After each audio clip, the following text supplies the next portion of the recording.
Hi, I'm Aoife Devitt, and welcome to Fiftyfaces TV. Today we're joined by Brent Mattis, a podcast guest on Series 2 of the Fiftyfaces podcast 2024. When we spoke with him in his role as an investment director in Cleveland Clinic Investment Office, he spoke about his passion for investing off the beaten path, and that also related to his passion for driving motorbikes. I had recently finished Robert Pirsig's Zen and the Art of Motorcycle Maintenance for the second time and was intrigued with how he related motorcycle maintenance to life's philosophy. I wanted to ask Brent whether he could draw a similar parallel between motorbikes, maybe their maintenance, and the world of investment. Welcome, Brent. Thanks for joining us here. Yeah, great to see you again, Aoife. Well, can you start with your history with these machines? When did you first get interested in riding them? Yeah, sure. So when I was getting out of college, my first so-called real job was working at a pharmaceutical company in South San Francisco. And so the commute time to South San Francisco would have been about an hour and 15 minutes if I took BART, or about 20 minutes, 25 minutes if I took a motorcycle. So I thought I had a brilliant idea. I'll get a commuter bike. And that kicked off a passion that lasted a very long time. But it was, against my parents' wishes, obviously. Okay, so you started with a commuter bike, and did this then progress to bigger bikes as you got older? So I started with a 15-year-old beater bike called a Suzuki GS500. It's a very common first bike. I bought it because it needed a lot of work, so I could get it very cheaply. And that kicked off some conversations later about maintenance. But I also bought a SV650, which was my first bike that I turned into a track bike. And then my last bike was a Honda CBR 900RR, which was a super sport bike. But I enjoyed all of them in their own way. Okay, so let's go into some of the lessons learned. Bikes clearly break down. What did that tell you about maintenance? Did you have a technical interest in really getting under the hood? Yeah, so I really hadn't been hands-on with mechanical objects growing up. My father would always try to explain how the clutch of a car operates, and my eyes would sort of glaze over.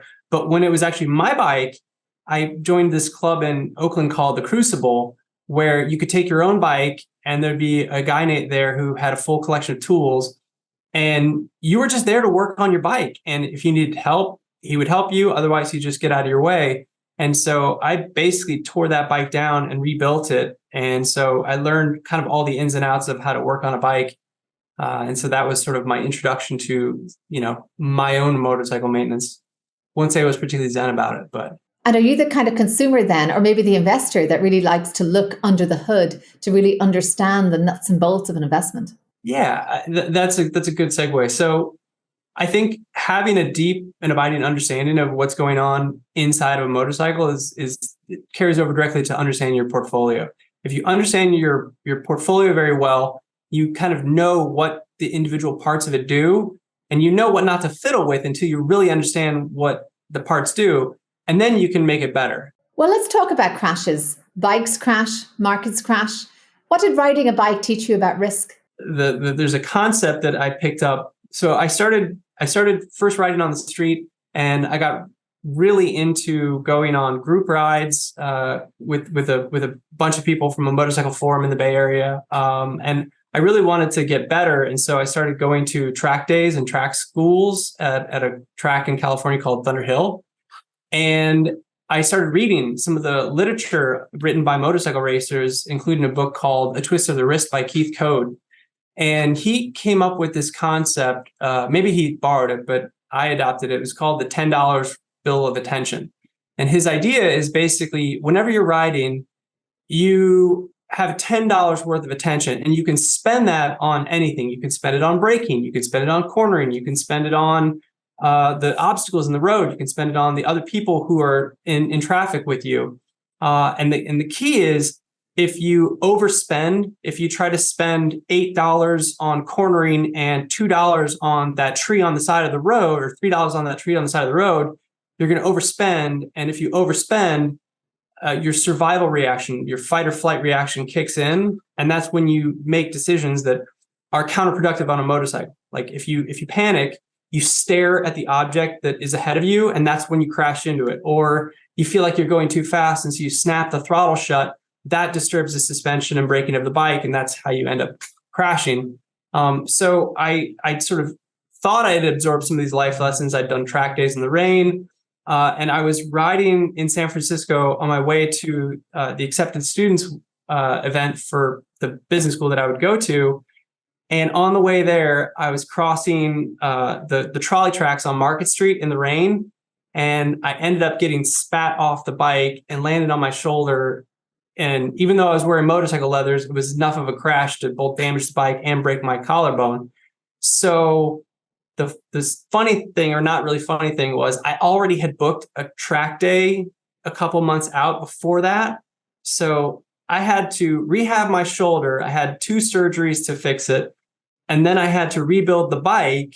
And I basically replaced all the sort of mediocre stock parts with better aftermarket front end brakes, rear suspension, rear wheel. And it turned the bike into a pure track bike. And I went to the track and after having recovered, and it was wonderful. And so that was sort of the crash was a great lesson in exceeding your limits from a risk management standpoint. And so that, if you want, I'll talk a little bit about how understanding risk sort of informs my investment decision making today. And that idea of calibration, like a really fine-tuned machine, how do you relate that to your role managing a complex portfolio? Yeah. So for us, I mean, our goal is obviously to beat our benchmark. And so in order to beat our benchmark, we have to take risk. And in motorcycle racing, obviously you want to take risk to go faster. And the problem is if you exceed the level of risk that you should be taking and investing, you're going to experience a nasty drawdown. And if you're on the racing track, you're going to crash. And so the key here is understanding the level of risk that you should be taking so that you can achieve your objective, which is to, say, generate performance better than your benchmark, but not take so much risk that after you've experienced a nasty drawdown, you've lost credibility with your stakeholders, you've damaged the corpus that you're trying to protect, because the worst thing you can do at that point is to kind of go into the fight or flight reaction in finance, which is to say, you got to do nothing, or you got to sell everything and go to cash. You have to sort of look through that and continue to still make good judgment even after you've experienced a drawdown. I love it. And the last thing I want to ask about, many famous bikers like the late Sam Zell used to talk about the exhilaration of the open road and there really being no feeling like it.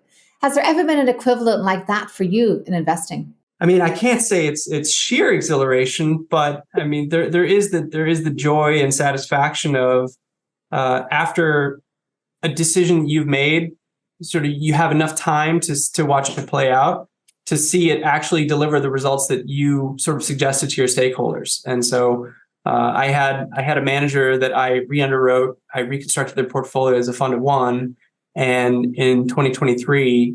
We had almost 3 years of performance, and the performance has been exactly what I underwrote. So, well, that's wonderful. Is there anything else you'd like to add between your parallel passions of biking and the investment world? Yeah, I'd say, I think there's a life cycle to taking risk. I'd say riding motorcycles on the track is more of a young man's game. I'd say now that I'm in my middle age and have kids, I think I've recalibrated my risk tolerance a little bit. So after I've broken my shoulder twice on 2-wheeled vehicles, I think I still have a pretty fine-tuned sense for taking risk, but probably not on motorcycles for the time being. Extremely well said. Well, thank you so much, Brent, for putting a little bit more meat on the bones of this image. It's been wonderful to chat with you about your passion for motorbikes and how they relate to the world of investing. Thank you for joining us on 50 Faces TV. Thank you very much, Ethan. Thank you for joining us on 50 Faces TV. I'm Ethan Devitt.